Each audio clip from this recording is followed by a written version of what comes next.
Hey, what's up guys, Brad here. So today we have something very special for you guys.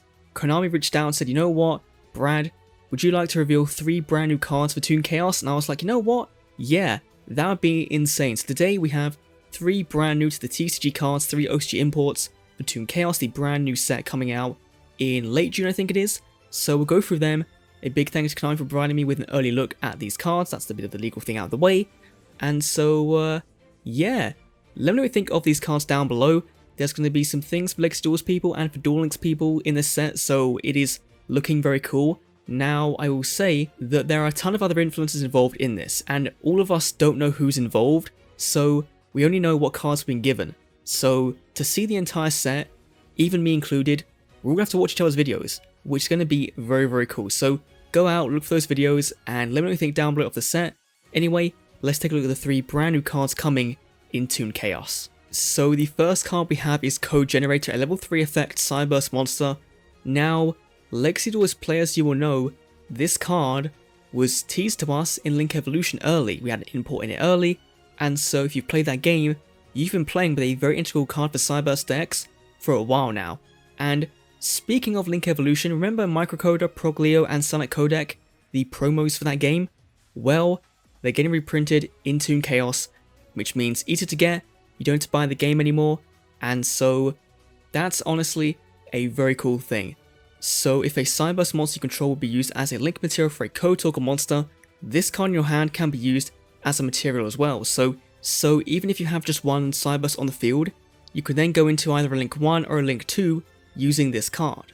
If this card is sent from the hand or field to the graveyard for the link summon of a Code Talker monster, you can send one Cyberburst monster with 1200 less attack points from your deck to the graveyard, or if this card was used on the field, you can add that card to your hand, once per turn effect, decent stat line. Now, the cool thing about this card is that this is essentially with one of the most commonly used Cyberburst monsters. This is a 2-card Access Code Talker, which this combo is, you know, fairly basic. I'm sure you can end on a much better board than just Access Code, but having, you know, 2 cards in hand out of your 5, that's not too bad. So with this effect, either add cards to hand or send to graveyard, you can reveal cards such as Format Skipper, Link Infraflyer, Microcoda, Backup Secretary, or Dotscaper to name a few, and most of the time I think you're going to be choosing things like Dotscaper, getting in the graveyard, and then you can use its own effect to special summon itself out, and then climb into higher Link monsters. So that whole 2-card combo I was talking about essentially involves you normal summoning Draconet, then use its effect to special summon a Bitron from your deck or another level 1 or vanilla Cyberburst monster, can be anything. You link off that level 1 into Link Spider, then you link into Code Talker Inverted using Draconet and the Code Generator on your hand, then the effect of Inverted and Code Generator trigger. So now you don't really need the effect of Inverted, but it just does give you another monster from your hand, which is always going to be nice for going into future Link summons. But you dump Dotscaper to the graveyard with Code Generator, and then you just special summon itself out from the graveyard. That will give you your 4 monsters on board or 3 monsters plus 1 monster counting as 2 Link arrows in order to summon Access Code Talker with 4,300 attack points and 2 pops in the graveyard via its banishing effect. So honestly, not bad for using just some very generic Cyberburst cards you get in any starter deck. Not too bad there. For our next new import, we have Immortal Phoenix Gearfried, a new pseudo boss for warrior decks, and also just any decks that use equip cards in general.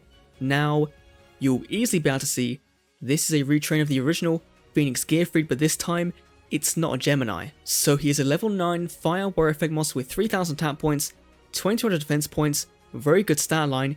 You can banish one equipped spell from your field or graveyard to special summon this card from your hand. It's a once per turn on that summon.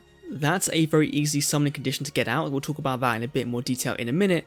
Now, at the start of damage step, if this card attacks, you can equip one face of monster on the field to this card as an equipped spell card to boost this guy to 3500. Now, the good thing about this is that that doesn't target, so that effect is very similar to Borolo Dragon, which means that you can summon this guy out, attack in, steal any monster your opponent controls onto this card, and use that card as a negation. So when a monster effect activates a quick effect, so you know, during either player's turn, you can send one face-up equipped spell you control to the graveyard, negate activation if you do, destroy that card. This is insane because it's any equipped card on the field. It doesn't have to be equipped to Gearfried, so you could run a Red Eyes deck with Gearfried and have Blackmail Dragon equipped to your monster, and then get rid of Blackmail Dragon, negate the effect, and then use Blackmail Dragon to search out for like Rise Darkness Mail Dragon. You could do that and have a very nice integral combo, and that would be pretty fun, I think. So what's an easy way for summoning out this guy? Well, so getting equipped cards in the graveyard is very easy thanks to cards like Isolde, Two Tails Noble Knights, or you could just use her first effect to search this guy out for next turn play, but I feel like, really, you'll dump equips in the graveyard, summon this guy out by its own effect, but, hypothetically, if you have one in hand already, you can use Isolde's second effect to send 9 equipped spells to the graveyard. Again, you won't ever do this because why would you be running 9 equipped spells to then summon out a Gearfried? Then, banish a equipped spell in the graveyard to special himself out a second copy from your hand, then you can overlay both of them into a rank 9 such as True King of All Calamities and use his devastating effect to control the duel. That is a very, again, edge case scenario, but one that could happen, and Gearfried by himself is a very cool, very good negating card, very good attack points, and I quite like it. Now, obviously, his effect negation he only gets when there is an equipped card on the field, which in certain decks can be fine. One way you can circumvent that though is Divine Sword Phoenix Blade, somehow not banned yet, but when it's sent to the graveyard, you can banish 2 warriors in your graveyard to add it back to your hand, so you negate, send to graveyard, banish, bring it back, repeat, which is crazy good for this card. So honestly, I think it's an ultra rare in the set. This probably deserves that slot. Very, very cool card. And finally, the last card today is Super Magic Sword of Raptinus, a card that works kind of with Gearfried, but seems to be intended for Gemini support, but might not actually be best with Geminis. So this is an equipped spell card, so again, does kind of work with Gearfried in that way.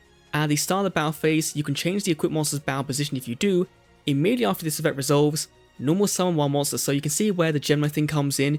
You normal summon their monster, get their effect off, that's okay. Otherwise, you are kind of locked into this card's effect being only activatable if you have a valid target to normal summon, so if you don't have a target in your hand to summon, you just can't do anything with this card really. It is a hard once per turn on that effect, but your monster does gain effects based on the battle position it's in, so if it's in attack mode, your opponent can't target it with card effects, and if it's in defense mode, it can't be destroyed by battle, which are 2 very decent effects. Getting more protection for your monsters is never a bad thing, especially when you do have a card like, Phoenix Gearfried, which could really benefit from having a non-targeting, target prevention, or even just a battle prevention. It can really help that card out. So Gearfried, Raptinus, they work very well together. Now, speaking of Geminis, a lot of their effects are main phase dependent, but you could have things like Red Eyes Flare Dragon or Skull Archfiend Lightning, both being good candidates for this card. Also, another archetype you could use this with is Karakuris. For example, we got Berebu in a support that can once per turn banish an opponent's card if a Karakuri's battle position is changed. So you just change the Karakuri to defense mode, and then they can't destroy a battle, and also you get to banish a card. That's just a fun little combo. Again, edge cakes, you might not use that, might not be the best way to use this card, but it was what I thought of. And also, while we're on topic of what I thought of, let's go through some of the notable reprints for Duel Links players because that is my main audience.